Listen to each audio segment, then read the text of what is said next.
ಆಗೋಲ್ಲ. ಸರಸ್ವತಿಪುರಂ ಕರೀರಿ ಬರ್ತೀನಿ, ಜಯಲಕ್ಷ್ಮೀಪುರಂ ಕರೀರಿ ಬರ್ತೀನಿ. ಈ ಡೆಲ್ಲಿ ಬಾಂಬೆ ಎಲ್ಲ ಬೇಡ, ಏನಾದ್ರೂ ಇಲ್ಲೇ ಆಗ್ಬೇಕು. ನನ್ನ ಕರ್ಮ, ನೀನ್ ಬರೋಲ್ಲ, ನಿಮ್ಮ ಅಪ್ಪ ಒಪ್ಪಲ್ಲ.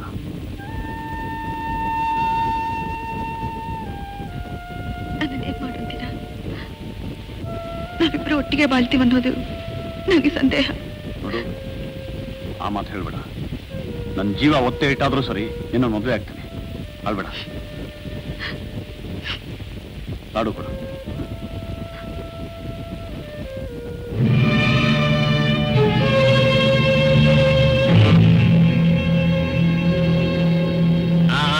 ನಿಮ್ಮ ಅಪ್ಪನೇ. ನೋಡಪ್ಪ, ನನ್ನ ಮನೆ ಲಾಡು ತಿನ್ನೋಕ್ ಮುಂಚೆ ಒಂದೆರಡು ಮಾತು ಹೇಳೋಣ ಅಂತ ತಡೆದೆ. ಬೇಜಾರು ಮಾಡ್ಕೋಬೇಡ. ಮಾರಿಸ್ ಮೈನರಿಂದ ಇಂಪಾಲವರೆಗೂ ಡೀಲ್ ಮಾಡೋ ಈ ಕೈಗೆ ಗಂಜಿನೋ ರಾಗಿ ಹಿಟ್ಟೋ ಇಟ್ರೆ ಚೆನ್ನಾಗಿರುತ್ತೆ, ಲಾಡು ಇಟ್ರೆ ಚೆನ್ನಾಗಿರೋಲ್ಲ. ಪರವಾಗಿಲ್ಲ, ಇವತ್ತು ತಿಂದ್ಬಿಡು. ಯಾಕೆ ಅಂದ್ರೆ ಇಷ್ಟು ದಿನ ನನ್ನ ಮನೆ ನಾಯಿಗೆ ನಾನು ಊಟ ಹಾಕ್ತಿದ್ದೆ. ಇವತ್ತು ತಪ್ಪಿ ನನ್ನ ಮಗಳು ಯಾವ್ದೋ ಬೀದಿ ನಾಯಿಗೆ ಹಾಕ್ಬಿಟ್ಲು. ಇನ್ಮೇಲೆ ಹಾಕ್ಬಿಡಲ್ಲ. ಬಾರೆ, ಅನ್ನ ಹಾಕಿದ್ರು ಅಲ್ಶೇಷನ್ ನಾಯಿಗೆ ಹಾಕ್ಬೇಕು, ಇಂಥ ಬೀದಿ ನಾಯಿಗಲ್ಲ. ಬಾರೆ.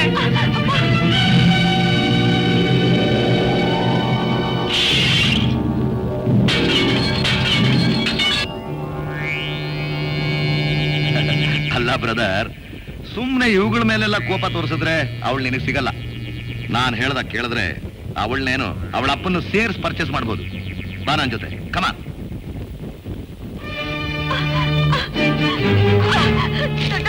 ನೋಡೋಣ, ನೀನ್ ಸಲಿಗೆ ಕೊಟ್ಟು ಬೆಳೆಸಿದ್ದಕ್ಕೆ ಇವಳು ಎಂಥ ಕೆಲಸ ಮಾಡಿದಾಳೆ. ಯಾವನೋ ತಿರ್ಪೆಯವನ ಸ್ನೇಹ ಮಾಡ್ಕೊಂಡಿದ್ದಾಳೆ. ಸುಮ್ಮನೆ ನಾನು ಮಾತಾಡ್ತೀನಿ.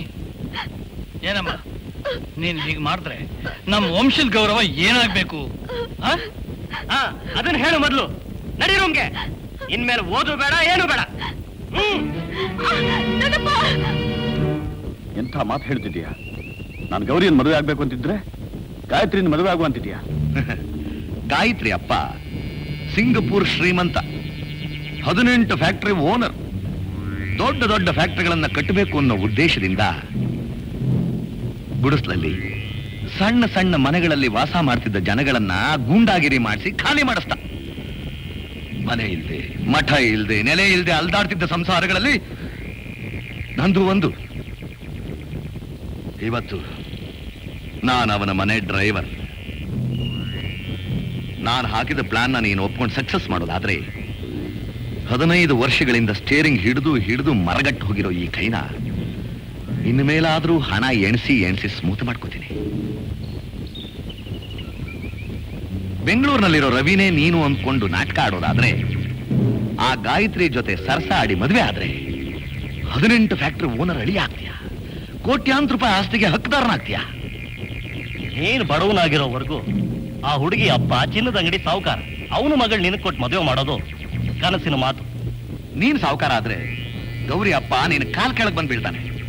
ಗೌರಿನೇ ಏನು ಇನ್ನೂ ಇಬ್ಬರನ್ನ ಬೇಕಾದ್ರೆ ಮದುವೆ ಮಾಡ್ಕೋಬಹುದು.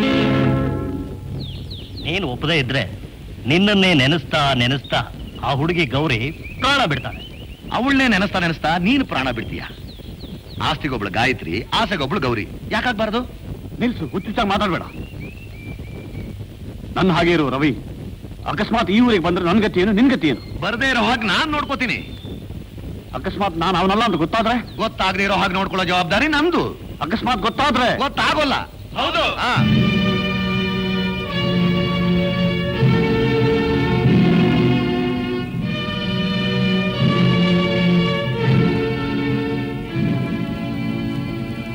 ಗುಡ್.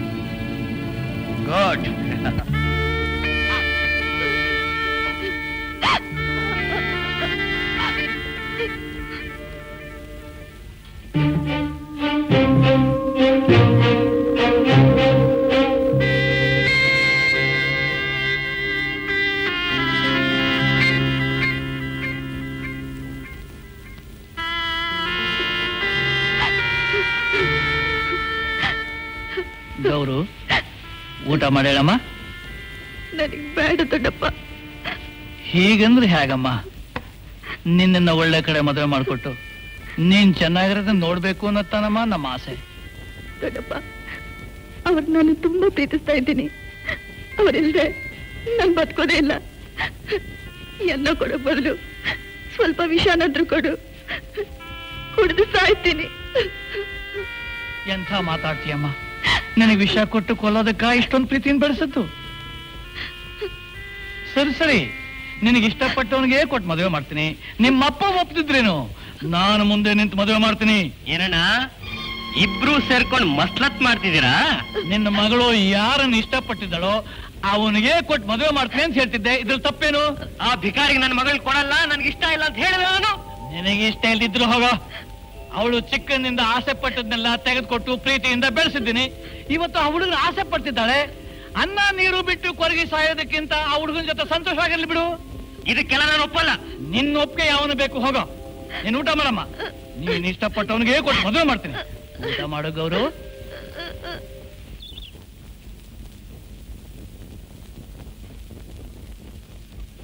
ತೀರ್ಥರೂಪ ಮಾವನವರಿಗೆ ಗಾಯತ್ರಿ ಮಾಡುವ ನಮಸ್ಕಾರಗಳು. ನಿಮ್ಮ ಮಗ ರವಿ ಮೈಸೂರಿನಲ್ಲಿ ಸಿಕ್ಕಿದ್ರು. ನಾನು ಪ್ರೀತಿಯಿಂದ ಮಾತನಾಡಿಸಿದ್ದಕ್ಕೆ ನಾನು ಯಾರೆಂದು ಸಹ ಗುರುತಿಸದೆ ಸಿಕ್ಕಾಪಟ್ಟೆ ಬಾಯಿಗೆ ಬಂದಂತೆ ಮಾತನಾಡಿ ಒಳ್ಳೆ ಮೆಂಟಲ್ ಡಾಕ್ಟರ್ ಹತ್ರ ಟ್ರೀಟ್ಮೆಂಟ್ ತಗೋ, ನಾನ್ ರವಿ ಅಲ್ಲ, ನೀನ್ ಯಾರೋ ಗೊತ್ತಿಲ್ಲ ಅಂದ್ಬಿಟ್ರು. ನನಗೆ ತುಂಬಾ ಭಯ ಆಗಿದೆ. ಈ ಕಾಗದ ಕಂಡ ತಕ್ಷಣ ನೀವು ಮೈಸೂರಿಗೆ ಬಂದು ಅವರನ್ನು ಚೆನ್ನಾಗಿ ತರಾಟೆಗೆ ತೆಗೆದುಕೊಳ್ಳುವುದು. ಇದೇ ನಮಸ್ಕಾರಗಳು, ನಿಮ್ಮ ಸೊಸೆ ಗಾಯತ್ರಿ. ಟ್ರೀಟ್ಮೆಂಟ್ ತಗೋಬೇಕಾ? ಮಾವ ಬರ್ಲಿ, ಮಾಡ್ತೀನಿ.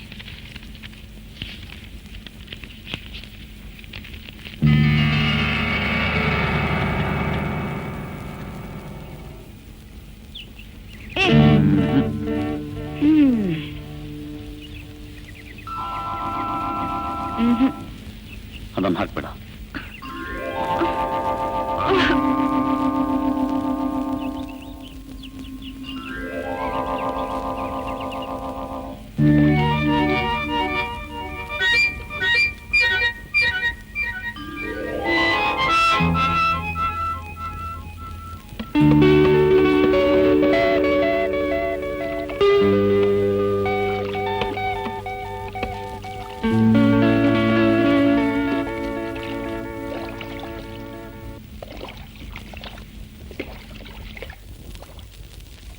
ಹಾಕ್ಬಿಟ್ಯಾ? ಹಾಕ್ಬಿಟ್ಟೆ. ನಿಮ್ಮಪ್ಪನ ಗೊತ್ತಾಗ್ಬೇಕು, ನಿನಗ್ ಬುದ್ಧಿ ಕಲಿಸ್ಬೇಕು. ಹಾಗಾದ್ರೆ ನಿಮ್ಮ ಅಪ್ಪನ ನಾನು ನೋಡ್ಲೇಬೇಕು. ನೀವೇನೇ ಹೇಳಿ, ಗಾಯತ್ರಿ ಮತ್ತು ನಾನು ತುಂಬಾ ಪ್ರೀತಿಸ್ತೀವಿ. ನೀವು ಆದಷ್ಟು ಬೇಗ ನಮ್ಮ ಮದುವೆ ಮಾಡಿಕೊಟ್ರೆ ಒಳ್ಳೇದು. ಮಿಸ್ಟರ್ ರವಿ, ನಾವು ಮದುವೆ ಮಾಡ್ಕೊಡಲ್ಲ ಅಂತ ಹೇಳ್ತಾ ಇಲ್ಲ.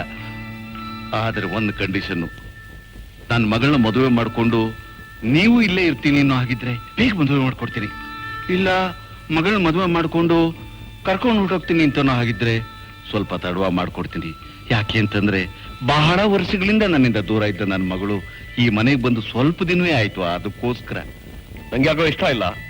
ಆದ್ರೆ ನೀವು ಬಲವಂತ ಮಾಡಿದಾಗ ಗಾಯತ್ರಿಗೋಸ್ಕರ ಓಹ್, ಥ್ಯಾಂಕ್ ಯು ರವಿ. ಏನಮ್ಮ?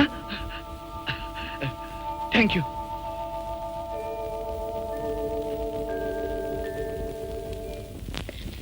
ರವಿ, ನಾನು ಬೆಳಗಾವಿಗೆ ಹೋಗ್ಬೇಕಾದ್ರೆ ಬಳ್ಳಾರಿಗೆ ಹೋಗ್ತೀನಿ ಅಂತ ಮೈಸೂರಿಗೆ ಹಾಕೋ ಹೋದೆ. ಹೋಗೋದು ಹುಡುಗಿ ಮನಸ್ಸು ಯಾಕೋ ಬೇಜಾರು ಪಡಿಸ್ ಬಂದೆ. ನೋಡಿ, ಕಾಗದ ಬರ್ತಿದ್ದಾಳೆ ಗಾಯತ್ರಿ. ಕಾಗದ ಬರ್ದಿದ್ದಾಳ? ನಿನ್ನ ಚೆನ್ನಾಗಿ ತರಾಟೆ ತಗೊಂಡು ಬರ್ತಿದ್ದಾಳೆ. ಅಯ್ಯೋ, ನಾನು ಹೋಗ್ಲೇ ಇಲ್ವಲ್ಲಪ್ಪ. ನಿನ್ನಾಣೆ, ಅಮ್ಮನಾಣೆ. ನನಗೆ ಸುಳ್ಳು ಹೇಳ್ತೇನೋ? ಇಲ್ಲಪ್ಪ. ಅವಳು ನನ್ನನ್ನು ಕನಸಲ್ಲಿ ನೋಡಿದ್ದಾಳೆ, ಮಾತಾಡೋಕ್ ಬಂದಿದ್ದಾಳೆ, ಅದು ಸಿಕ್ಕಿಲ್ಲ, ಅದಕ್ಕೆ ಕಾಗದ ಬರ್ದಿದ್ದಾಳೆ ಅಷ್ಟೇ ಅಪ್ಪ. ನೀನ್ ಇವತ್ತು ಮೈಸೂರಿಗೆ ಹೋಗಲೇಬೇಕು.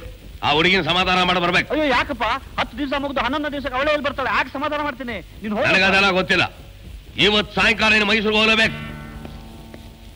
ಪ್ರಕಾಶ ಅವನು ಊರಲ್ಲಿ ಇಲ್ವಲ್ಲ, ಶ್ರೀರಂಗಪಟ್ಟಣಕ್ಕೆ ಹೋಗಿದ್ದಾನೆ. ನೋಡಿ, ಇವಳು ನನ್ನ ಮಗಳು. ಇವಳು ವಿಚಾರವಾಗಿ ಅವ್ರ ಹತ್ರ ಮಾತನಾಡ್ಬೇಕಾಗಿತ್ತು. ಅವ್ರನ್ನ ಹೇಗಾದ್ರೂ ಮಾಡಿ ನೋಡ್ಲೇಬೇಕು. ಏನ್ ಮಾಡೋದು? ಮೊನ್ನೆ ಶ್ರೀರಂಗಪಟ್ಟಣದಿಂದ ಒಂದು ಕಾಗದ ಬಂದಿತ್ತು. ಅಲ್ಲೂ ಹೀಗೆ ಯಾವ್ದೋ ಒಂದು ಹುಡುಗಿಗೆ ಪ್ರಾಮಿಸ್ ಮಾಡಿ ಮುಂದಕ್ಕೆ ಅನ್ನೋದು ಬಿಡಿ. ಅವಳು ಬಾಳಿ ಬಿಟ್ಟು ಸತ್ತೋಗ್ತೀನಿ ಕಾಗದ ಬರ್ದಿದ್ಲು. ತಕ್ಷಣ ಇವನು ಹೋಗಿದ್ದಾನೆ. ಬಂದ್ರು ಬರಬಹುದು, ಬರ್ದೇ ಇದ್ರು ಇರಬಹುದು. ಇಲ್ಲ ದೊಡ್ಡ, ಅವ್ರಿಗೆ ನಾನು ಅಂದ್ರೆ ಪ್ರಾಣ. ಅವ್ರು ಹಾಗೆಲ್ಲ ಮಾಡಲ್ಲ. ನಾನು ಎಷ್ಟೋ ಹೇಳ್ತೀನಿ, ಹೆಣ್ಣು ಮಕ್ಕಳು ನಮ್ಸ್ ಮೋಸ ಮಾಡೋದು, ನಂಬುದವ್ರ ದ್ರೋಹ ಬಗೆಯೋದು ಮಹಾ ಪಾಪ ಅಂತ. ಕೇಳಲ್ವೇ? ಹಣ ಸಂಪಾದನೆ ಮಾಡ್ಬೇಕು ಅನ್ನೋದೇ ಅವನು ಗುರಿ. ಇದೆಲ್ಲ ಎಷ್ಟು ದಿನ ಸ್ವಾಮಿ? ಏನಂತೀರಾ? ದೇವ್ರು ಕೊಡಬೇಕು, ನಾವು ಚೆನ್ನಾಗಿರ್ಬೇಕು. ಏನ್ ಸ್ವಾಮಿ? ನಡಿ ಹೋಗೋಣ. For more updates, like, comment, subscribe to our channel.